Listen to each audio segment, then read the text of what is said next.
Welcome to the Plant Trainers Podcast, where we're helping people improve their quality of life through nutrition and fitness. And now, your hosts, nutrition and wellness coaches, international speakers, Adam and Shoshana Chaim. Hey, I'm Adam Chaim. And I'm Shoshana Chaim, and we are Propelled by Plants. Today we bring to you episode 494, Healing Your Body with Brandy Gillmore. In this episode of the Plant Trainers Podcast, we talk with Brandy Gillmore about her own personal and professional experience with mind-body healing. Brandy had some devastating events in her life which left her in severe pain and in a wheelchair. After being rejected for a trial study, she began to understand the world of mind-body healing and put it to use, not only allowing herself to leave her wheelchair behind, but to help hundreds of others change their lives themselves. Brandy, a renowned researcher and mind-body healing expert, has garnered global attention with her extraordinary demonstrations of radical healing through the power of the mind. Supported by visual evidence from medical thermal imaging, her groundbreaking results have been published in a prestigious medical journal, and she shared her insights through a captivating TEDx talk and various documentaries. Brandy's journey to discovery was sparked by her own debilitating injury in 2003, which led her on a quest for healing. Through relentless exploration, she unearthed obscure research that ultimately facilitated her complete recovery. Now, Brandy is launching her groundbreaking book, Master Your Mind and Energy to Heal Your Body, hailed by experts as essential reading for unlocking the profound healing potential of the mind. You're going to be amazed by her story, and you're definitely going to want to share this out. Hey everyone, now it's more important than ever to stay close and connected to us as we're going to be making some changes here at Plant Trainers. So please head over to planttrainers.com and get our plant-based comfort foods recipe book for free. That's a $14.99 value just by signing up for our newsletter so that you can know what changes are, because we want to make sure that we stay in touch. And now for a moment of gratitude.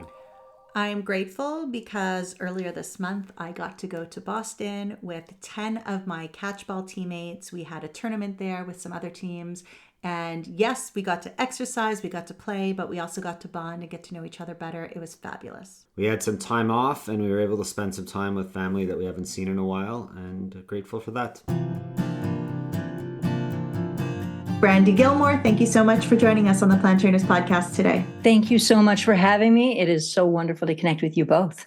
It's wonderful to connect with you, and we would like to know what you're connected with for your moment of gratitude today. You know, I think it's just an amazing time in life. Just more and more people are waking up to the awareness of empowerment, reconnecting with plants, the earth, our innate nature. I just, thoughts help create our lives. I mean, I'm excited for this time in the world. It is an exciting time, and more people need to do that. Were you always super connected to that, or did that kind of change with your experience? Yeah, I was definitely not super connected to that at all, actually. So tell us a little bit about, this painful condition that changed your life and how things changed in the world for you. Absolutely. I mean, this is literally the last thing I ever thought I would be doing. I used to do network engineering and operations, and basically I had an accident, and technically two. I had a car accident and then a fall, and I fell just wrong, just right, however you want to say it. But basically I went from living a full life to being wheelchair, walker, cane, and in extreme pain, and my doctor saying that there was nothing that they could do for me. And it changed my entire life. Were you paralyzed? Is that what happened? I was not paralyzed. I had spinal end plate fractures, nerve lesions, a neurological disorder. I had certain muscle groups that stopped firing. So even at my worst, I could use a walker or cane to get around at very short distances. It was very painful, and it wasn't so. I wasn't so stable on my feet, but I was not paralyzed now. So it's not uncommon for us in our line of work to hear of people whose doctors say this is just the way it's going to be, especially within the redox life, within the plant-based world. We hear that over and over again. So what was it that made you have the courage or the intuition to look beyond what your doctors said and take your health and your life into your own hands? Yeah, so many things. But I love that you said that, because during my injury, that was something I thought, There are 1.5 billion people who are in pain. How am I ever going to get out of pain? And more people than that even have illness. And so, a long story short, I had gotten into this medical trial. That's what I'd hoped for. Just somebody would discover something new. I would be healed. I went to this medical study. And basically, when I got there, they said, we don't expect this is going to work for you. You actually can't be a part of the study. And I was devastated because it had been like my only hope. And after that, I was just like, I didn't want to live anymore. I was just, I couldn't live in the state that I was in. But then I had this thought or this voice in my head that was like, what about the placebo? And in that moment, I thought about the awareness that any research study, there's a known fact that a certain percentage of people can get better from the placebo. They can see some type of improvement. And then the more I started researching the mind, the more I found so many anomalies. For example, people with multiple personality disorder can have different ailments when they're in different personalities. They can have high blood pressure in one, but not another. They can have, there was even a study of a woman who was medically blind in some personalities and not others, or high blood pressure, blood sugar, asthma, allergies, all of these things. And not only that, we know stress affects the body. And so I started just saying, okay, there's got to be some type of mechanism in the brain for the placebo, stress, MPD. There's got to be a mechanism that somehow helps our body to heal. And so that's what sent me on this journey to say, like, the more I saw the evidence that there was more, and even another one, as far as pain goes, even the awareness that amputees could still suffer from chronic pain, even though they didn't have a limb. So everything just really kept pointing at the mind as having the hidden key to healing. So you didn't get into that study despite being like, I'd be willing to do it just for the placebo effect. Well, technically speaking, it was kind of like a feeling of like, let me talk to your manager kind of thing. Like, you had me in this wheelchair, come down here, and you told me. And basically what the doctor technically ended up saying is there had been enough studies to show it was safe. So he basically said, you can get the treatment, but you can't be a part of the study because you're going to ruin our results. And the truth is, he was right. Like, I ended up getting the injections and it didn't work. And so he was right.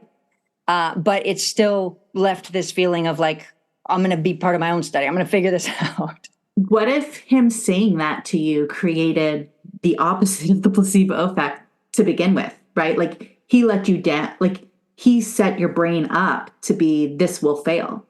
Yeah. And the thing of it is, though, is I had tried so many things prior to that I thought were going to work. You read something, you go, oh my gosh, this is going to work. And then you read something else and you're like, this is good. So there were so many things, not only that, but technically speaking, I went through this phase where I thought that the placebo worked because of belief. And I had been like, reading all the metaphysics. I said, all you have to do is believe you're healed. And so I was reading The Power of Belief, and then Gratitude for My Healing, and affirmations and visualization. And I was doing all these things and it wasn't working.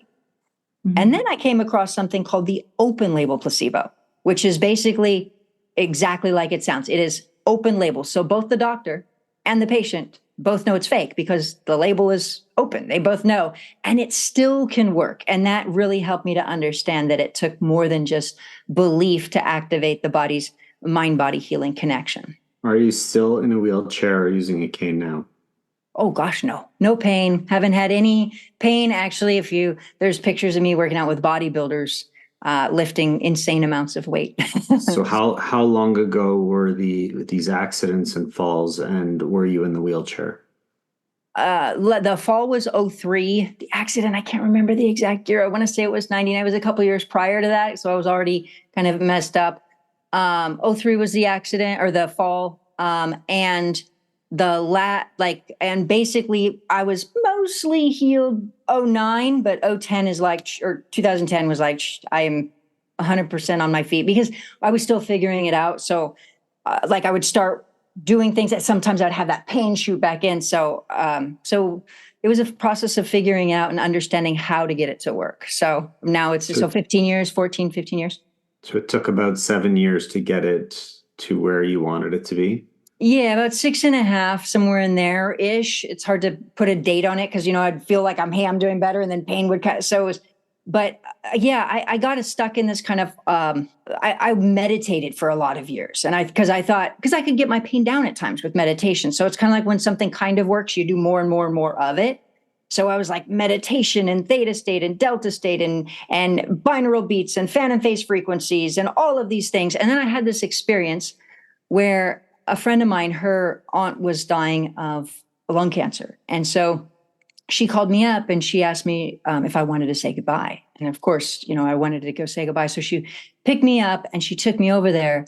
And as I'm saying goodbye to this woman, it hit me. She had been in hospice for several months and she was in and out of consciousness. And I thought, gosh, if this state was so healing, like this is probably what I look like all day. Because I was like in hours with headphones and hours and hours and hours and hours a day, hours. And I thought, gosh, if this was so healing, then why hasn't she healed yet? Why hasn't anybody in a coma healed? Why do people in hospice? And so I that's what it made me like different. I had different epiphanies along the way that said, okay, you need to do things radically different. And that was one of them.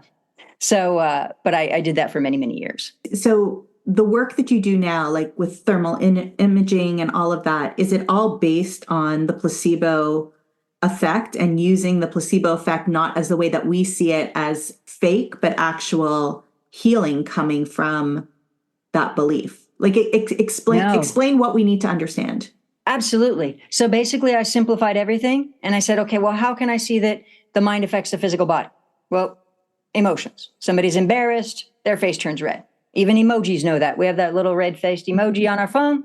It knows that. So, and then I thought, okay, well, I'm going to need a lot more than emotions to heal my body. But when you look at it, you go, okay, panic attack, somebody's having anxiety, sexual thought, sexual physical response, different for men and women, but there's an emotion and a physical connection.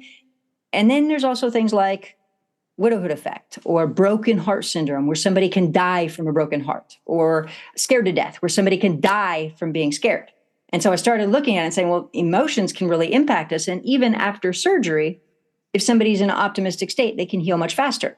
If they're in fear or in anger and upset, cellular proliferation, healing much, much slower, much higher rate of rehospitalization, complications, all of that just from their emotions. And not only that, but even current research suggests that autoimmune conditions can even be caused by stress. And if we look at it, everything from cancer to autoimmune to colds to everything literally is a stress mechanism. So that's basically what I started doing is I said, number one, I said, I can see that different emotions affect the body differently. Embarrassed is different than sexual thought. Widowhood effect is different than panic attack, different emotions. And so that was one key. Another key was that I started looking at the awareness that I said, okay, well, I'm going to look at this objectively. And there are some people who are really stressed, PTSD, who aren't sick. And there are people who are happy, who are sick. How does that work then? And there were a few things. One, it has to really do with what's in the subconscious mind. Number two is that it's a certain combination of emotions. That's the key. And a way to think about it is like if somebody wants to make cake, and they have flour and they use, vegan eggs and whatnot, and they create a mixture, they can make cake. But if they just have flour, they can't, right? And so, and different recipe, different ingredients, different recipe. And so that's how I started looking at it and saying, okay, well, now I can see how it's possible for somebody with multiple personalities to have different illnesses when they're in different personalities. They have different emotions, and then they can have some personalities that just have no illness at all. And so that's basically what I started doing is just saying, okay, there's a combination. I need to identify them. I need to change them. Now, this may seem really simple, but then I started, after I healed myself, I thought people are going to think this is too simple or it is impossible. And so I started doing it under medical equipment, where I'd show people under thermal imaging who had physical pain, and I'd show them how to use their mind. And literally, you could see on the scan in real time, their pain would go away. And you could also see that it wasn't due to placebo, because, to kind of give you an idea, on these images, what happens is, illness, pain emits heat. So if somebody has a sprained ankle, it can emit heat. If somebody has an infection, it can emit heat. And so thermal imaging picks up the heat signatures of the body at a very advanced level. And so if somebody has neck pain, it detects the heat from that. And I just work with somebody to change their mind, to shift their mindset, specific things in their mind. And as I do, you'll literally see the scan turn from red to green as the pain goes away.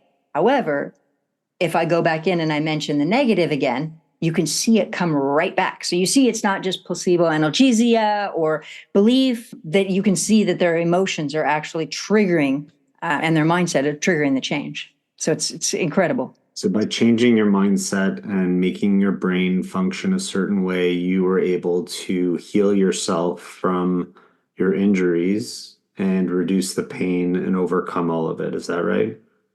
Yeah, except for the pain is gone. It's complete. It's gone. Did you use any medication during that time to do that? I was on medication pretty much throughout my injury. I was on morphine most days, so different types of morphine. At the end, for the last couple of years, I was on a type of 24-hour morphine, Avinza, which I believe is no longer on the market, but Norco, Neurontin, Vioxx before it got taken off the market for being dangerous, and they say killing people, naproxen, lidoderm patches. I'd have lidoderm infusions also, where I'd go in and they do like a lidocaine drip, and yeah. So I mean, I was doing I didn't care where the answer came from. I just wanted something that was going to heal me. Those are pain medications, right? So not necessarily healing medications. So in the work that you do, is this mind pain medication, or is there actual healing happening at that deepest level too? Yeah, like one woman that I worked with had a tumor in her throat. Mm-hmm. And basically she had the tumor for several months. We're just going to take a little break here because I want to share with you that growth is something that happens for everyone and every business. And we've been going through a lot of personal and professional growth here at Plant Trainers, and we want to stay connected with you. That's why we're giving away our plant-based comfort food ebook that's worth $14.99 for free at our website at planttrainers.com, or by clicking the link in the show notes. Click on that, get on our newsletter, because we're going to be making some serious changes and you need to be aware of what's going on. We look forward to connecting with you there. And now back to the show. Tried everything to get rid of it. It wouldn't go away. She was scheduled for surgery. She had another pre-op MRI. They showed the tumor 5 millimeters. You could see it protruding from her neck. She was scheduled for surgery a few days later. Her and I happened to work the day before that. Tumor went away. The ENT was shocked. He said he'd never seen anything like that in 30 years. And he said he had to cancel the surgery because he said he can't operate on something that's not there. And what's fun is I've also worked with people like people who had low blood volume. So they have to remain supine because their blood is, even with transfusions and all of that, their body's not generating enough blood. And so as soon as they sit up, their heart rate speeds up, and their blood goes down and they pass out. Who now can fly all over the world, run, walk marathons, all of that, mini marathon, like the turkey trot type of marathon with their family and stuff like that. The thing is that we all have known that stress affects the body. We've heard that over and over again. I mean, there's even studies at Harvard which show that things like emotional vitality. There was a 20-year study that was done by Laura Kubzansky that showed that emotional vitality could reduce coronary heart disease by approximately 50%. Now, why is that significant? Heart disease is the number one cause of death. Emotional vitality can, what?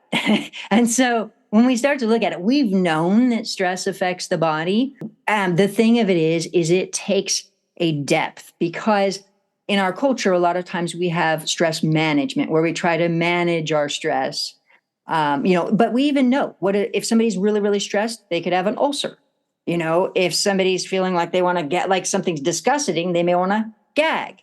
So we can see these emotions like gagging or stress and ulcer or stress and autoimmune conditions or all of these things. But what about actually changing them?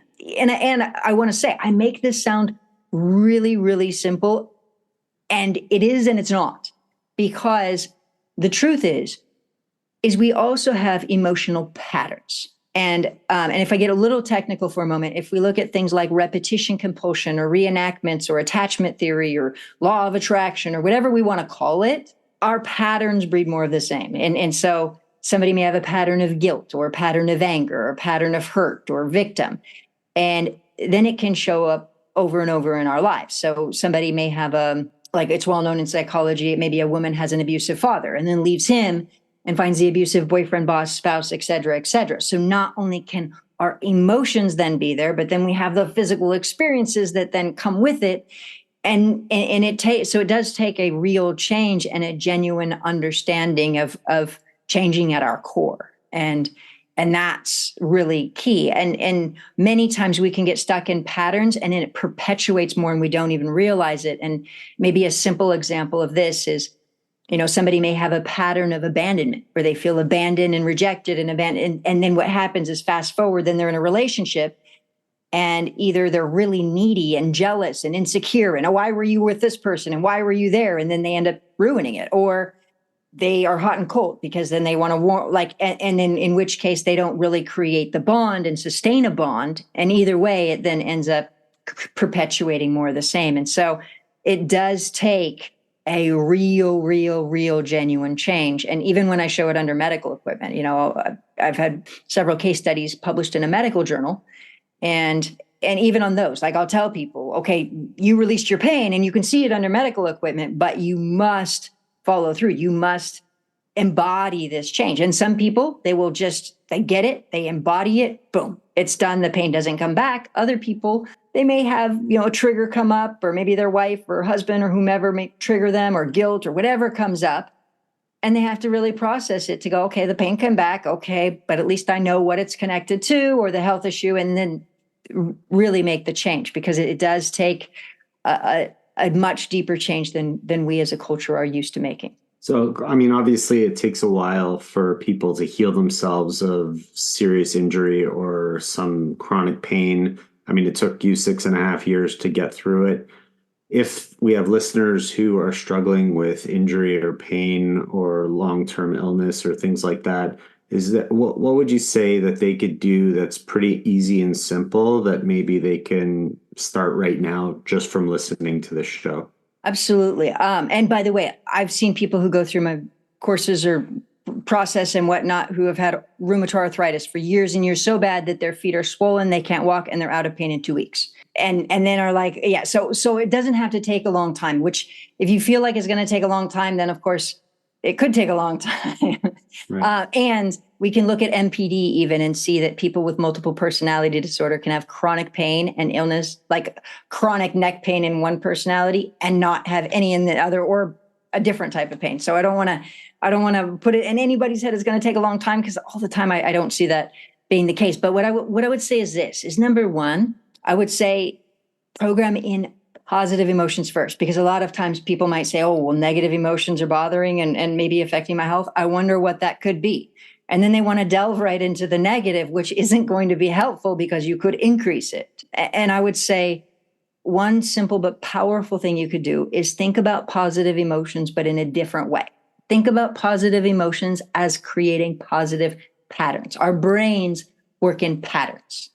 And then when we create a pattern, we create a neural pathway, then it becomes easy to stay happy instead of so much effort to try to do it. Because when we create a shift to heal, our brain has to be able to do it automatically. That's the key. So if we have to think about it, it's not going to work, because our health, we don't have to think about a health issue for it to happen. So it has to be automatic and ingrained. And so shifting into positivity, it can't be an effortful thing. It has to, I mean, yes, it can take effort to establish more positivity, but it has to then become programmed in. And a simple way to think about this is if we think about the alphabet. We know the alphabet, it's easy. We've memorized it because we do it. We bring it in over and over and over, and then it's easy. But if every day as kids, we just said, oh, I'm going to think of a bunch of letters. I'm going to think of A, Z, P, we would never memorize the alphabet, and it wouldn't work. And so similarly, people say, well, I'm just going to think positive. I'm just going to think, one positive thing. And it doesn't help create that new neural pathway. Or sometimes what can happen is people will go, oh, okay, I'm just going to focus on just gratitude. But a lot of times people will feel guilty or undeserving or in a stuck spot. And so then it becomes harder because now they feel guilty. So they go, I'm grateful, but I don't feel like I deserve it. And so I would pick something that's love or feeling connection with people or something on that level is what I would focus on and create it as a new neural pathway. That's and I can explain more if that's okay. I don't want to, but this is what I did to hack the process. Yeah. Yeah, to hack the process. So, okay, let me give you an example. We talk about gratitude a lot on the podcast. We start off with gratitude, right? We think that we've done a lot of gratitude journaling, all kinds of things. And that has worked to a certain extent. A couple of weeks ago, I decided that I was having too many negative thoughts. I was too anxious about big meetings or wondering when am I going to get that phone call from my client saying, oh my God, my whole life has changed. Like these things aren't happening enough and I'd worry about them or, different things with family life, all of that. And I decided that I was going to use, is it Pharrell Williams, that Because I'm Happy, that song. And I was just only going to use that song. And any time that my brain started to go towards worry, fear, pointing a finger at somebody else, wondering why not, I was just going to interrupt that pattern of thought and sing that song in my head. And it was the same, not a different happy song, just that song every single time. I cannot tell you, Brandy, I don't know if it's coincidence or what, but the amount of clients that told me, oh my God, this huge thing that's growing in my breast is, I can barely feel it anymore. And they're bringing me referrals and everything's starting to go and I'm happier. And it just, that is in my book, and that I thought we wouldn't talk about, but I thought we even talked about that. Yeah. That's exactly what I do. Everything completely changed. Can I make a suggestion on that? 100%. So if you do it whenever things are off, your brain will then also start to link it together. So not only does it so initially it'll become a shift, but afterwards it'll become linked together. So it's kind of like, a wedding and then a wedding song. So, or somebody might have like a feeling of pride in hardship. And so what can happen is anytime something bad happens, then your brain can link up something good is also going to happen. And so you'd want to do it proactive. And that's what's in my book. That's exactly what I teach is doing exactly that. So that's what I say to hack the process. So we're going the same place to hack the process. That's exactly what I did. Is I call it neurotransformational music technique, but it is exactly that: picking one song and amplifying it and bringing it in. And the ones that I used was "Beautiful Day" by U2. So I used that because feeling good about life, like starting to shift my energy towards life. It's a beautiful day, and then the other one was "Walking on Sunshine" and it's going to feel good by Katrina and the Waves. And that's exactly it. So, and part of the reason, to your point, part of the reason it was so important is because, so I use the example of the alphabet. To be able to memorize the alphabet, we have to get it in over and over and over again. And similarly, to be able to bring in a positive emotion, we have to get it in again and again and again and again. And that's what's key. And so, and so exactly that. So bringing it in and feeling it over and over and over, and that's to create the new neural pathway. So yeah, absolutely.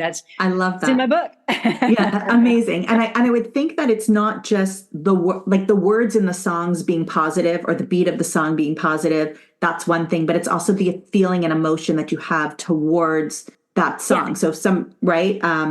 So that's what I'm saying is, for me in this injured state, to hack the process, for me in this injured state, for me to somehow access euphoria and happiness and positivity repeatedly every day, over and over and over and over to get in would have been impossible. And so like, if we couldn't access the alphabet over and over and over, we would never be able to memorize it. And so exactly that. And that's why exactly that song is in my book is exactly that reason, is because that's how I started using it. And some people, they'll immediately think, oh, I should have a happy playlist.